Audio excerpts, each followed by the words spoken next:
If you were an Indiana Fever fan, if you're a Caitlin Clark fan, it was a brutal game to sit through. No Caitlin Clark, no Sophie Cunningham, no Chloe Bibby.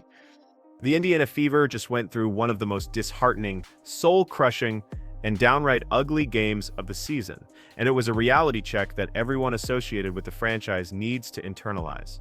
No Caitlin Clark on the floor, and the result was an absolute, unmitigated disaster. The Atlanta Dream didn't just win. They mercilessly exposed every single weakness, tore down every shred of hope, and left the team looking like a completely different and frankly, irrelevant squad. The 80-68 final score doesn't even begin to tell the full story.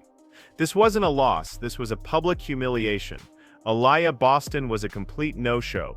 Natasha Howard simply vanished, and the crowd, what little there was of it, instantly started calling for Clark's return. And can you blame them? After watching that pathetic display, do you even see this Fever team as a real playoff contender without her? The answer, based on the brutal evidence, is a resounding and unequivocal no. And I've said it before, it's my understanding that Natasha Howard was signed to be the fourth big star on this team. And if Caitlin Clark is not playing, well, it seems to me like Natasha Howard should move up and it becomes a big three, right? The only problem is only one of your now intact big three decided to show up, and it was Kelsey Mitchell. So let's break this down. The Indiana Fever walked into this playoff game already handicapped, and not in the way sports fans like to use the word no Caitlin Clark. That's the headline right there. You don't even need to say anything else. When the face of your franchise, the most important player in the league, is sitting on the sideline, you're basically starting the game 10 points in the hole. That's not just a cliche. That's the brutal reality of the situation. And the Fever's so-called Big Three proved it in spectacular fashion. The problem, out of that so-called Big Three, Kelsey Mitchell, Aliyah Boston, and Natasha Howard, only one player seemed to realize it was actually a playoff game. Spoiler alert, it wasn't Boston, it wasn't Howard. It was Kelsey Mitchell carrying the team on her back, while the others looked like they forgot the season didn't end last week. Made that noise as well? Maybe. Mitchell floats it in, plus the foul. Mitchell went out there and actually tried. She dropped 27 points in 33 minutes. She was 9 of 18 from the floor, and honestly, she looked like the only Fever player who had both a pulse and a clue. The rest, well, let's just say the box score is not their friend.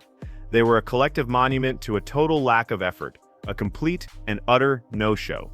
And then there's Aliyah Boston, the golden child. The #1 pick from just last year, the one who's supposed to be the cornerstone of this franchise alongside Clark, she completely, utterly, and embarrassingly disappeared. 3 of 9 from the field, 8 points. And don't let those 8 points fool you. She had 4 points well into the fourth quarter. Garbage time gave her a couple extra buckets, and suddenly, the stat sheet looks a little less embarrassing. But anybody who watched the game knows the truth. She was a ghost when the Fever needed her the most. It's not just that she wasn't scoring, it's that she didn't demand the ball. She didn't fight for position. She looked timid and passive, like a role player instead of the foundational piece she's supposed to be. You're the franchise big, and you're only getting 9 shots in a game where your top guard is out. That's malpractice. That's not bad luck, that's bad basketball IQ.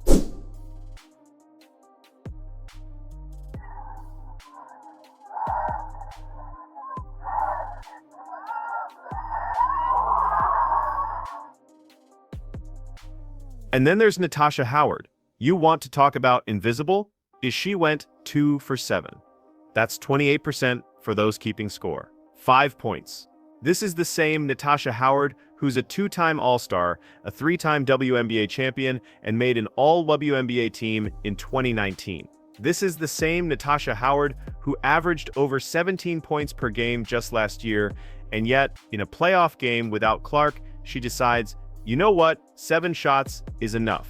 I'm good. 7 shots? That's your contribution? That's like showing up to a potluck with 1 bag of chips and acting like you cooked a 5-course meal.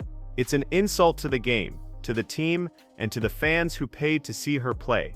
This woman has championship rings, she's proven she can score at a high level. But against the Dream, she basically clocked in and asked if she could go home early. That's what you give when your superstar guard is missing. That's when you're supposed to step up, not step back. Here's the problem. When Clark isn't on the floor, it's supposed to be Boston and Howard's time to shine. They're supposed to be the ones who demand the ball, take over the offense, and prove that they're not just passengers on Caitlin's train. Instead, they stood at the station and waved goodbye. I'm still mad. This was a winnable game for the Indiana Fever in round one. Game one versus the Atlanta Dream. We had the opportunity to steal one. We came out with the right energy, the right focus.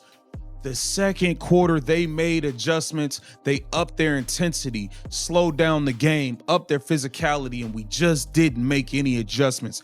Yes, the referees were clowns. Yes, Aliyah Boston was a no-show. Yes, Natasha Howard looked like a fossil out there on the floor who should not be in the league because she's washed. Yes, all of that is true. Our head coach, Stephanie White, is a bonehead. All of that is true. And with that being said, we had an opportunity to win. And now we have Stephanie White at the podium with no idea on what to do to help us win a game. Now, let's talk about those empty seats. Because if you looked around Gainbridge Fieldhouse, you saw a lot of them. I don't care if they reported a sellout. Empty chairs don't lie. There were rows of white seats all over the place. And yeah, some of them filled up later when fans migrated down from the cheap seats, but the message was clear. Without Caitlin Clark, fans aren't exactly rushing through the gates. The energy was flat. The crowd wasn't the same. And you can't tell me that doesn't affect the players. Kelsey Mitchell is out there busting her tail, and half the arena looks like they'd rather be at home watching Netflix. Fever fans show up for Clark, period. Without her, it's a different world.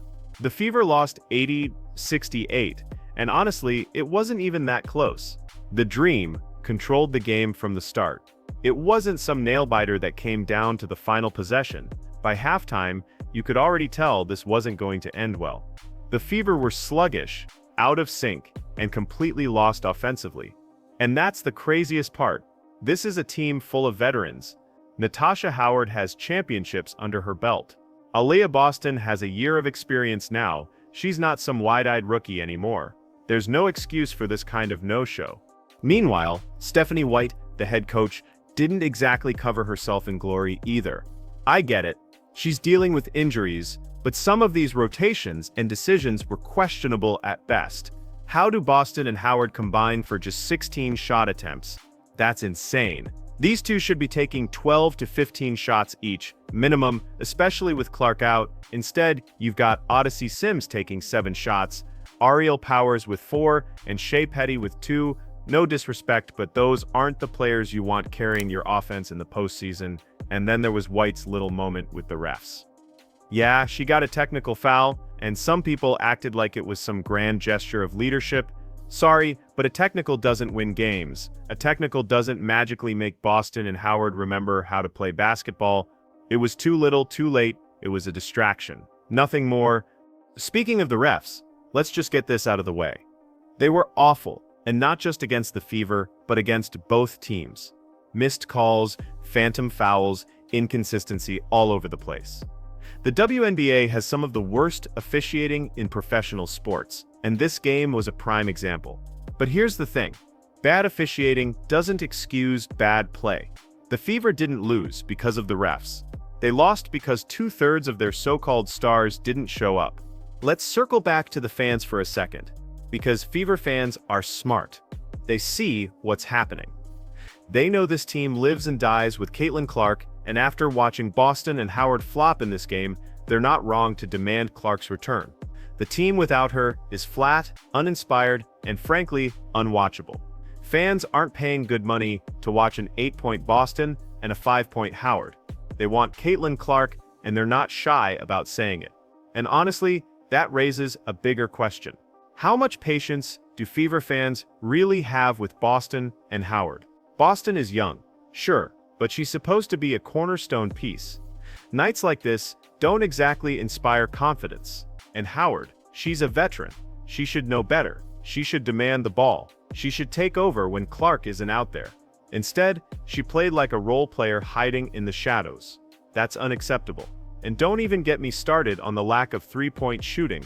8 of 29 combined from Boston, Howard, and Lexi Hull. One three-pointer between the three of them in 2025. In professional basketball. Are you kidding me? That's not just bad, that's embarrassing. So yeah, Fever fans were frustrated. They were angry. And they had every right to be. Watching your team get bullied by the Dream while your so-called stars disappear is brutal. And the absence of Clark made it all the more obvious. Without her, this team is just another forgettable WNBA squad. With her, they're must-see TV. And that's where the pressure really lands. Because Clark isn't just a player, she's the lifeline of this franchise. She's the reason fans pack the arena. She's the reason the Fever even matter in the broader sports conversation. Without her, they're irrelevant. And fans aren't going to sit quietly while Boston and Howard pretend to be stars. They're going to demand Clark's return loud and clear. Think about it this way. When Caitlin's on the court, she stretches defenses, she forces doubles, she creates lanes for Boston, Howard, and Mitchell. She makes everyone else's job easier. But when she's gone, suddenly, Boston has to create her own shot. Howard has to take responsibility. Mitchell gets trapped, and the offense collapses. It's basketball 101, and somehow this coaching staff doesn't get it. And let's not forget the fans who traveled hours just to see Caitlin play. We're talking families who spent their savings on tickets, hotels, and gas money. They show up expecting the biggest star in women's basketball, and instead they get 8 points from Boston and 5 from Howard. Do you think those fans are going to come back? Do you think they're buying season tickets next year? Good luck with that. Here's the bigger issue. The Fever are playing with fire. Caitlin Clark isn't just their best player, she's their brand, and brands are fragile. If you keep giving fans empty seats, empty stats, and empty excuses, they'll move on. They'll watch her highlights on YouTube. They'll catch her games when she's with Team USA or maybe even another franchise down the road. But they won't keep wasting money on a team that can't figure out the obvious. Your future is sitting on the bench while you lose by double digits, and that's the sad part. This wasn't about talent, it was about effort. And without Caitlin Clark, the Fever just don't have that fire. So now fans are saying the quiet part out loud, bring Caitlin back or we're done. They're not asking politely anymore. They're demanding, and you can't blame them. They've watched this team for years struggle to stay relevant. Finally, they get Caitlin Clark, the biggest star to come into the league in decades. And suddenly the Fever are on the map. But the second she's gone, poof, the old Fever are back. And trust me, no one's paying to see that. The Fever front office better wake up fast. Because if they keep making decisions like this, they're gonna lose more than just games. They're gonna lose their fan base. And once that happens, no amount of Kelsey Mitchell 27-point nights is going to save them.